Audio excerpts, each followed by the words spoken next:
I was a camera operator on Friends for 7 years, from season 4 through the finale. I watched Matthew Perry transform from the funniest guy on set to someone who barely seemed to inhabit his own body. Everyone blamed the pills, the alcohol, the pressure of fame.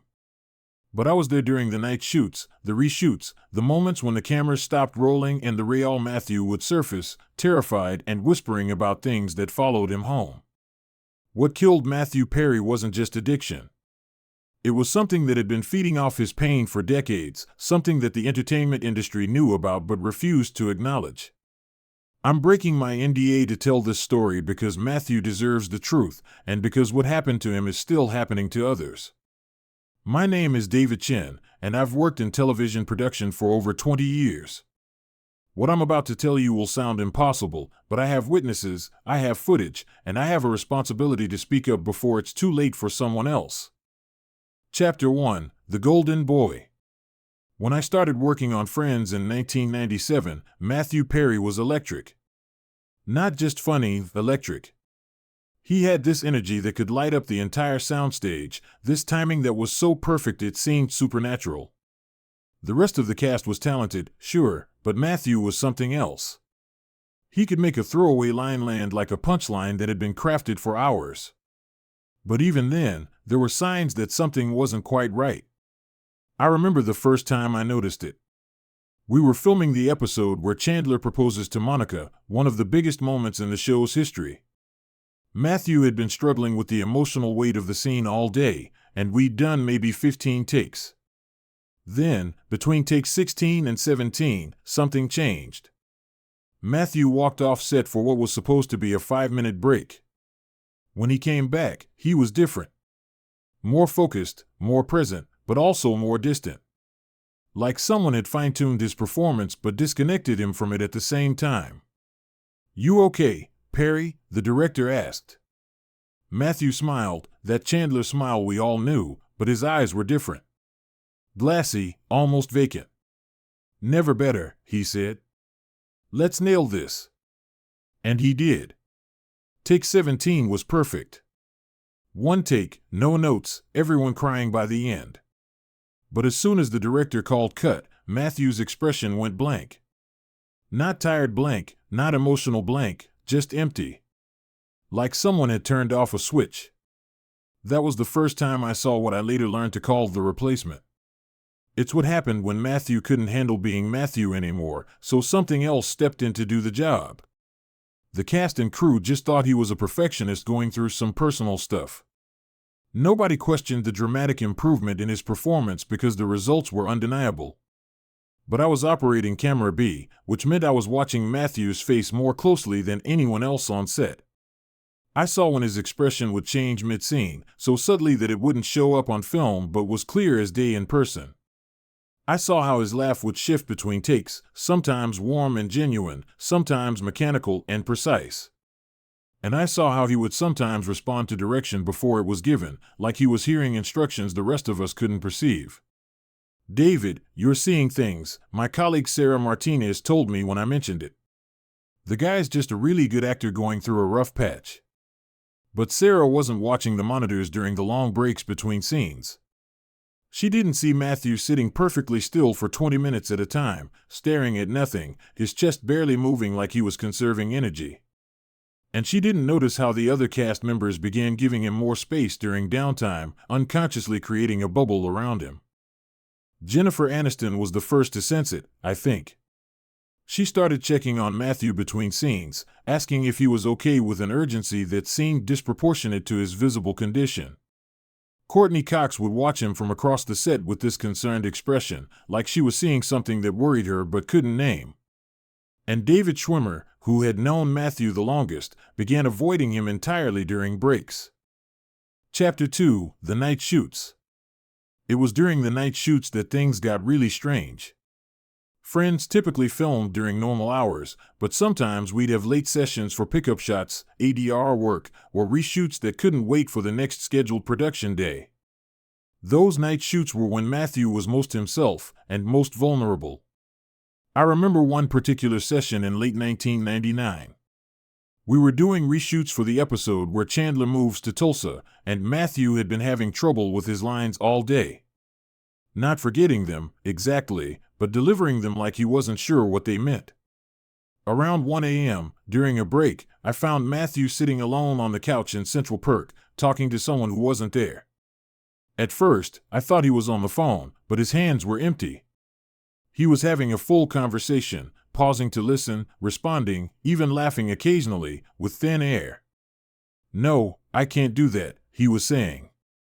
"That's not what the script says." Pause. "I don't care if it would be funnier. It's not my line." Pause.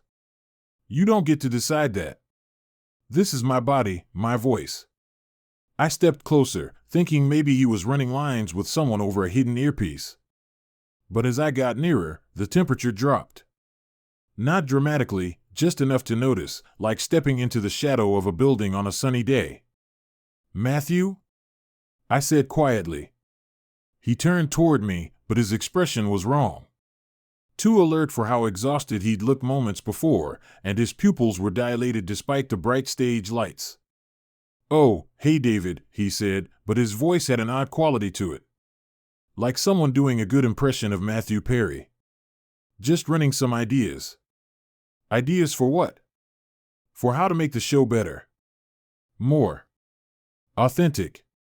He smiled, but it didn't reach his eyes. There are so many ways to improve the performance if you're willing to be creative. Creative how? Matthew stood up, and I swear his posture was different. Straighter, more confident, but also somehow predatory. You know, timing adjustments, line readings, character choices. Sometimes the actors don't know what's best for them. That phrase stuck with me, the actors don't know what's best for them. Like Matthew was talking about himself in the third person. The next day, Matthew's performance was flawless again, but he couldn't remember our conversation. When I mentioned it, he looked genuinely confused and said he'd gone straight home after the official wrap. But I'd seen him there at 1 a.m., and the security log showed he didn't leave the building until 3:47 a.m. Chapter 3: The Visitors. By season 6, the changes in Matthew were becoming harder to ignore. He'd lost weight, a lot of weight, but not in a healthy way. His face was gaunt, his clothes hung loose, and his hands shook when he thought no one was looking.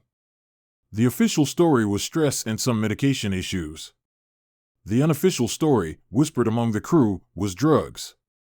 But I was starting to suspect something else entirely. It was during the filming of the one with the proposal that I first saw them. We were doing a night shoot. Again, it was always during the night shoots, and I was adjusting camera A during a lighting setup when I noticed movement in my peripheral vision. There were people standing in the shadows beyond the set, just out of range of the stage lights. At first, I assumed they were executives or network people observing the shoot. It wasn't unusual for suits to lurk around during important episodes. But these figures were perfectly still, unnaturally still, and they seemed to be focused entirely on Matthew. I counted 3 of them, 2 men and a woman, all wearing dark clothing that seemed to absorb light rather than reflect it. They stood at different positions around the soundstage, positioned so they had clear sight lines to wherever Matthew was standing. "Who are those people?" I asked Linda, the script supervisor. "What people?" she said, looking in the direction I was pointing. "Right there. By the craft services table." Linda stared for a long moment.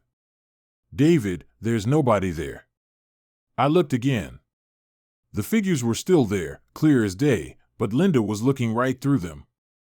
"You don't see 3 people in dark clothes? Are you feeling okay? Maybe you should take a break." But they were there. I could see them, and more importantly, Matthew could see them too. Every few minutes, he would glance in their direction with an expression I can only describe as fearful recognition. Like he knew who they were and wished he didn't. During the break, I watched Matthew walk directly to where one of the figures was standing. From my position behind camera A, I could see him having what appeared to be a tense conversation with empty air. His body language was defensive, his gestures sharp and agitated. After about 5 minutes, Matthew walked back to his mark, but his entire demeanor had changed. The nervous energy was gone, replaced by that eerie focus I'd seen before. His performance for the rest of the night was technically perfect but emotionally hollow. And the figures remained in their positions until wrap, watching every take. Chapter 4: The Intervention. The cast tried to help. I give them credit for that. Around season 7, it became obvious to everyone that Matthew was struggling with something more serious than work stress. I wasn't in the room for the actual intervention. That was private, family and close friends only, but I heard about it from people who were there. According to what I was told, Matthew admitted he had a problem and agreed to get help. What I found interesting was what happened immediately after. The next day, Matthew showed up to set with 2 new people I'd never seen before. The production assistant introduced them as wellness consultants hired to help Matthew manage his health during filming. But these weren't typical addiction counselors or medical professionals. They were both middle-aged, impeccably dressed, and had this unsettling quality of never quite looking directly at anyone.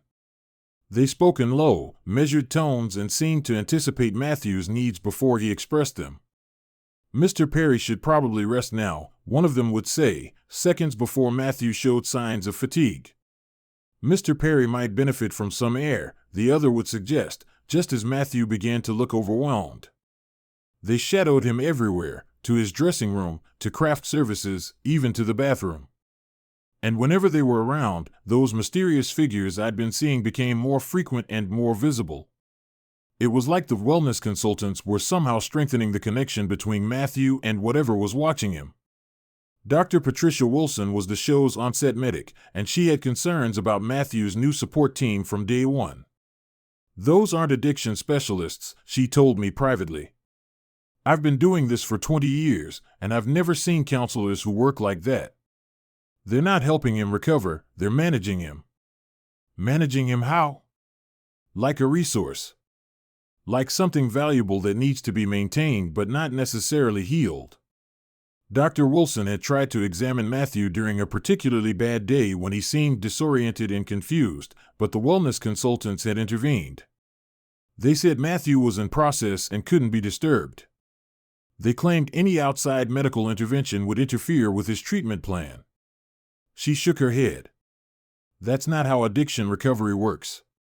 That's how you control someone."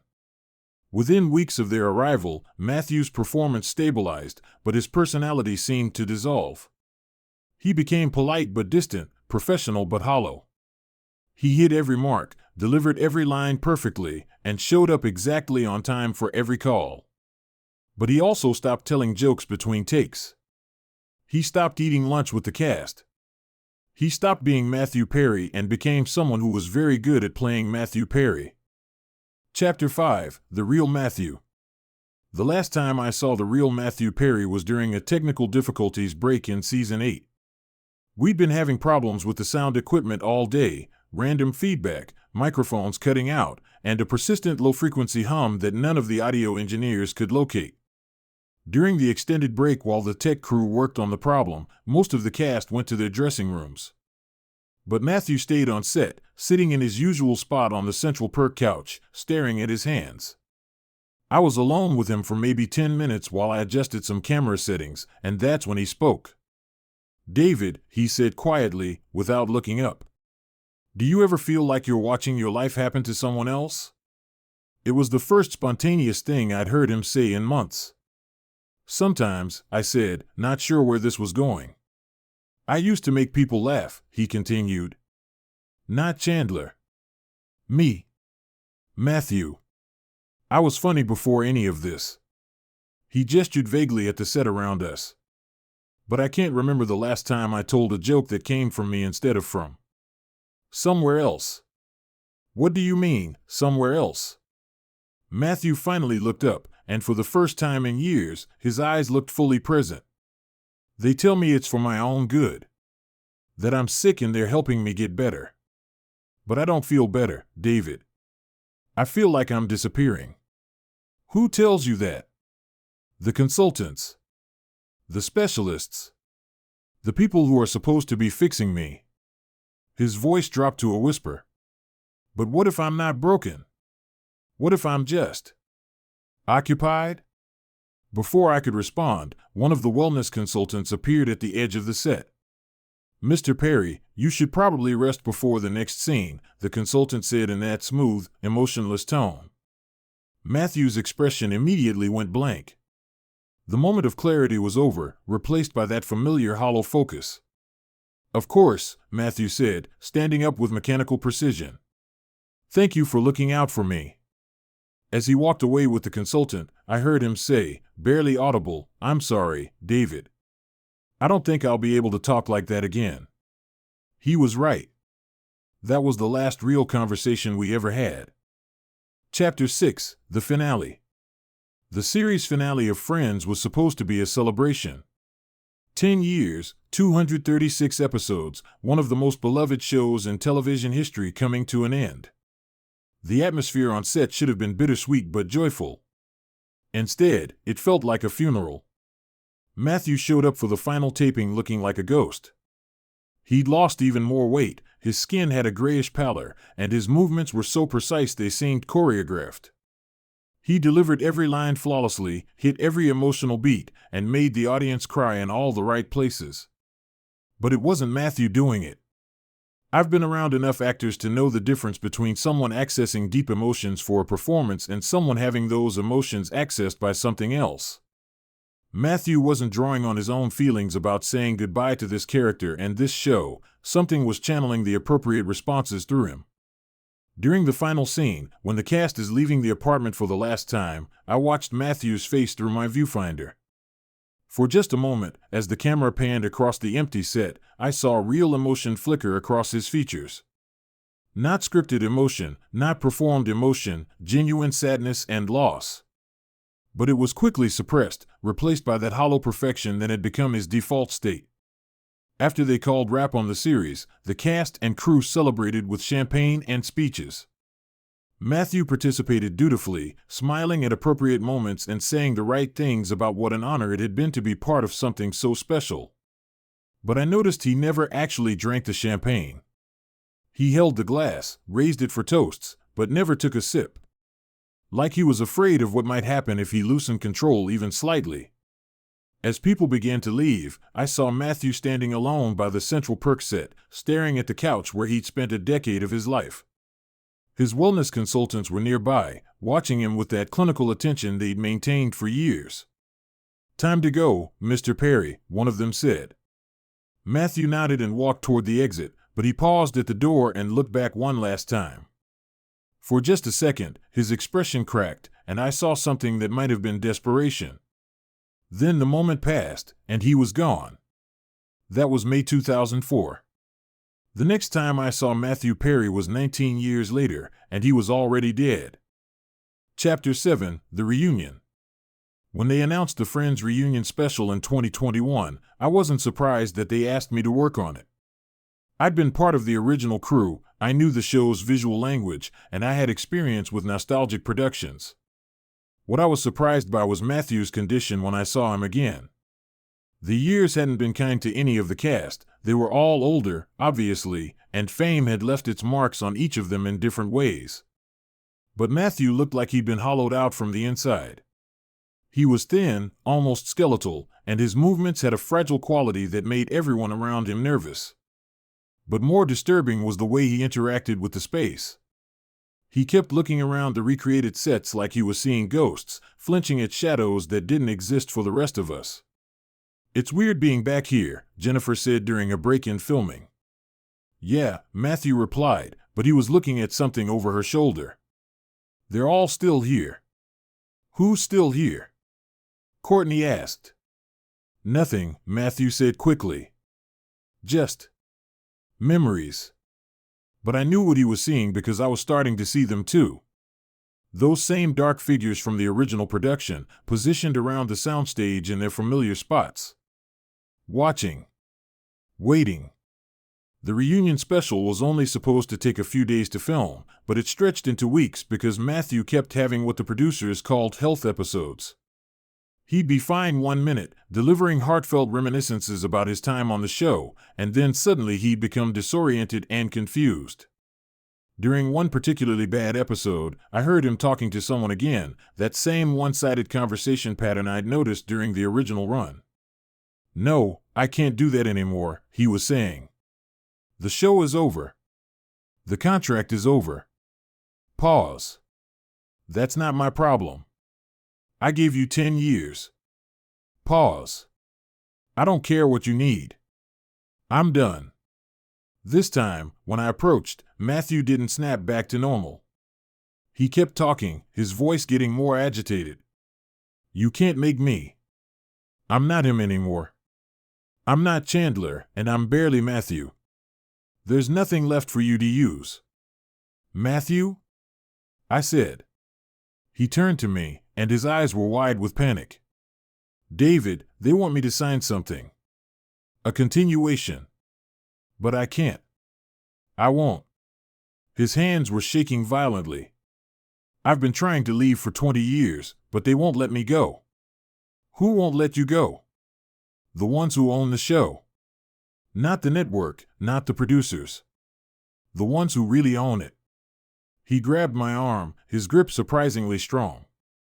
"They say entertainment is a business, but it's not. It's a feeding system. And some of us are the food." Before I could respond, one of the wellness consultants appeared, the same type of handler Matthew had been assigned during the original series, but a different person. "Mr. Perry needs to rest now," the consultant said calmly. "No," Matthew said, still gripping my arm.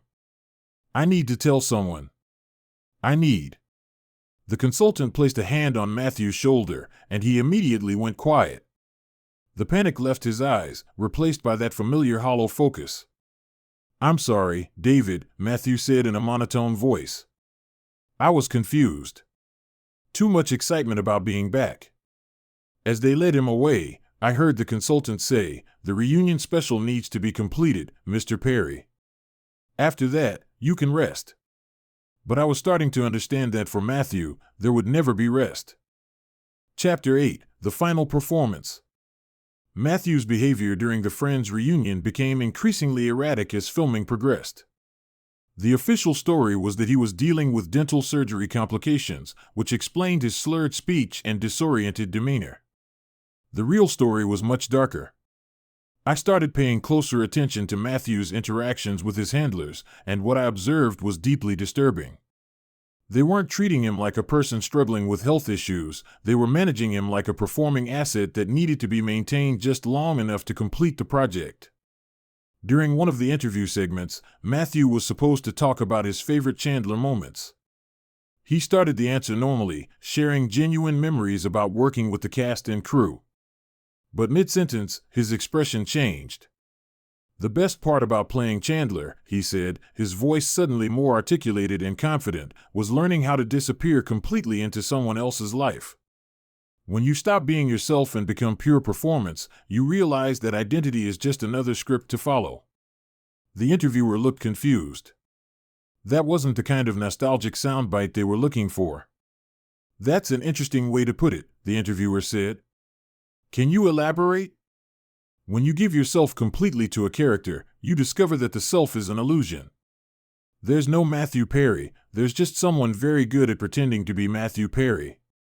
And after a while, the pretending becomes more real than whatever was there before."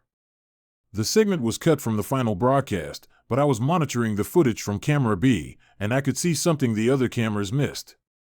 While Matthew was speaking, his reflection in the glass coffee table was slightly out of sync with his actual movements. Like there was a delay between his actions and what appeared in the reflection. After that interview, Matthew disappeared for 3 hours. Security found him in a storage room that had been used for original Friends set pieces, sitting on the floor surrounded by old props, talking to himself. "I fulfilled my contract," he was saying. 10 years, plus the reunion. That's what was agreed to. "Matthew," the security guard said. "I want to go home," Matthew replied, but he wasn't responding to the guard. "My real home. Not the one they gave me." When they brought him back to set, Matthew seemed more fragile than ever, but also more present. Like the conversation in the storage room had been some kind of negotiation, and he'd been told what was going to happen next. The reunion special wrapped 2 days later. Matthew gave a final interview about how grateful he was to have been part of Friends and how much he would miss working with the cast. But I noticed that he kept talking about the experience in past tense, like it was already over for him in a way that went beyond just finishing the project. "It's been a beautiful run," he said. "But every story has to end sometime." That was the last time Matthew Perry appeared on camera professionally. 18 months later, he was dead. Chapter 9: The Truth About the Death.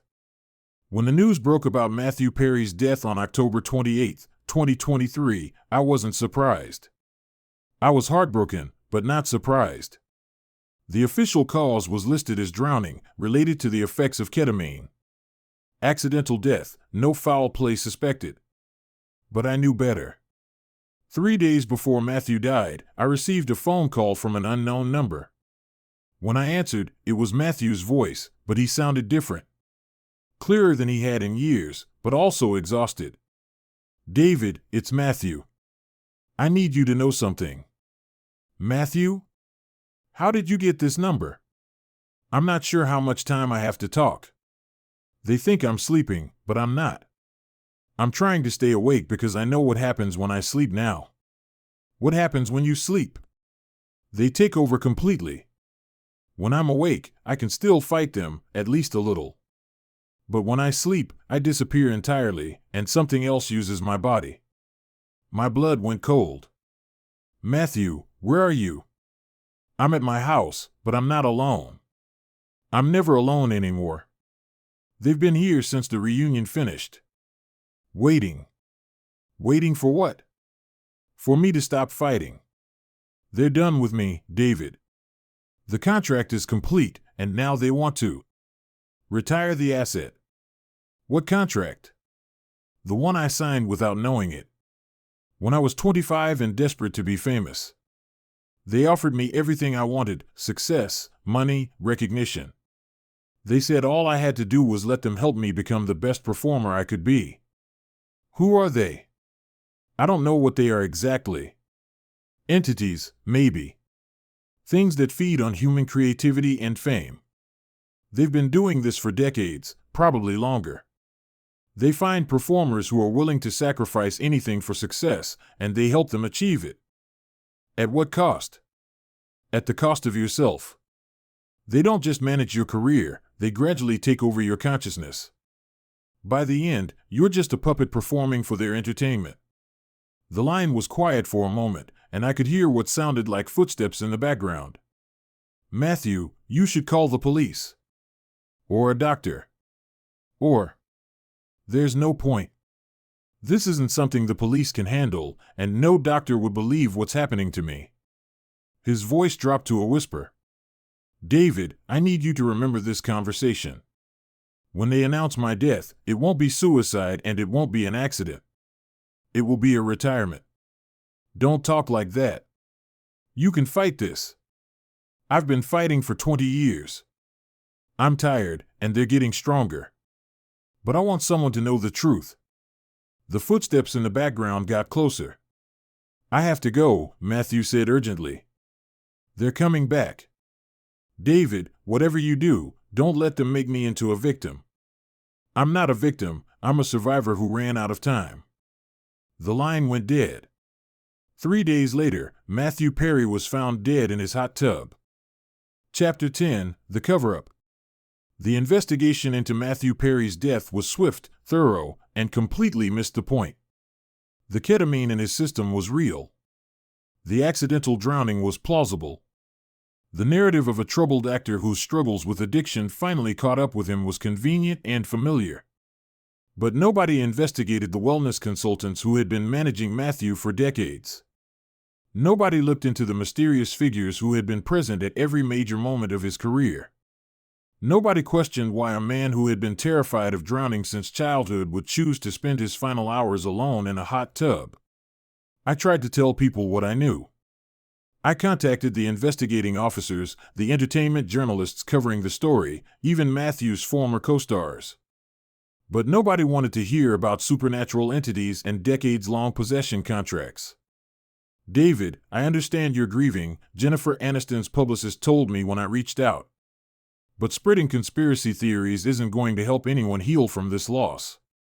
The media coverage focused on Matthew's addiction struggles, his brave battle with substance abuse, and the tragic irony of dying just as he seemed to be getting his life back together with his memoir and public speaking about recovery.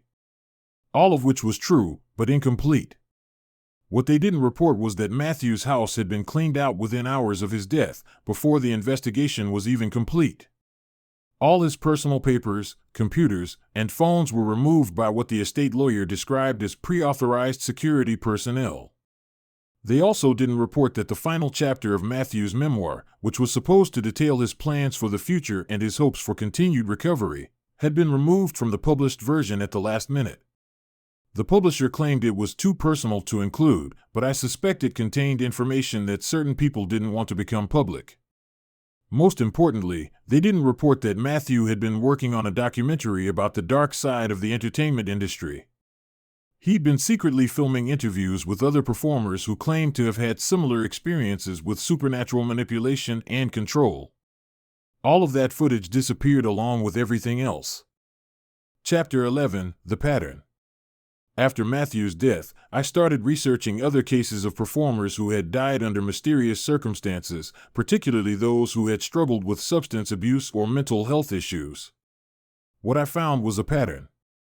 In almost every case, the deceased performer had experienced dramatic personality changes during their career. They'd gone from vibrant, creative individuals to hollow, mechanically perfect performers who seemed to be going through the motions of being themselves. Many had spoken about feeling like they were being controlled or manipulated by unseen forces, but these statements were usually dismissed as symptoms of mental illness or drug-induced paranoia. Most had died alone, often in ways that seemed accidentally self-inflicted but had elements that didn't quite make sense to investigators. And in every case, their personal effects and private communications had been quickly secured by estate management companies that were difficult to trace to actual owners. The pattern suggests a systematic operation that targets vulnerable performers, gradually assumes control of their consciousness and career, and then discards them when they're no longer useful or become too difficult to manage. Matthew Perry wasn't the first victim, and he won't be the last. Chapter 12: The Warning. I'm telling this story not because I expect people to believe it, but because I think Matthew would want someone to try to warn others. If you're a performer, especially someone young and desperate for success, be careful what you're willing to sacrifice for fame. Be suspicious of managers, agents, or consultants who seem too good to be true or who insist on controlling every aspect of your life. Pay attention to your own consciousness. If you start feeling like you're watching your life happen to someone else, if you begin having conversations you can't remember, or if you notice that your performance abilities have improved dramatically but you can't explain how, get help. Not from industry professionals, who may be part of the system. Seek out spiritual advisors, independent medical professionals, or others who understand that there are forces in this world that feed on human creativity and ambition. Most importantly, don't sign contracts you don't understand, no matter how much success they promise. Some agreements extend far beyond what's written on paper, and the price of fame may be higher than you realize.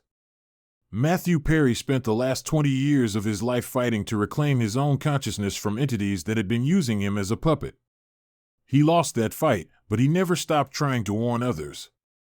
His real legacy isn't Chandler Bing or even his advocacy for addiction recovery. His real legacy is the truth about what the entertainment industry really is, and what it really costs to play the game at the highest level.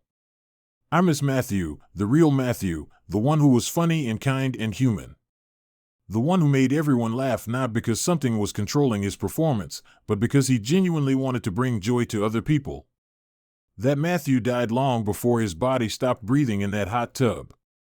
But maybe, if enough people understand what happened to him, we can prevent it from happening to someone else. The cameras have stopped rolling, the lights have dimmed, and the audience has gone home. But somewhere in the darkness between reality and performance, something is still watching. Still waiting for the next performer desperate enough to make a deal they don't understand. Don't let it be you.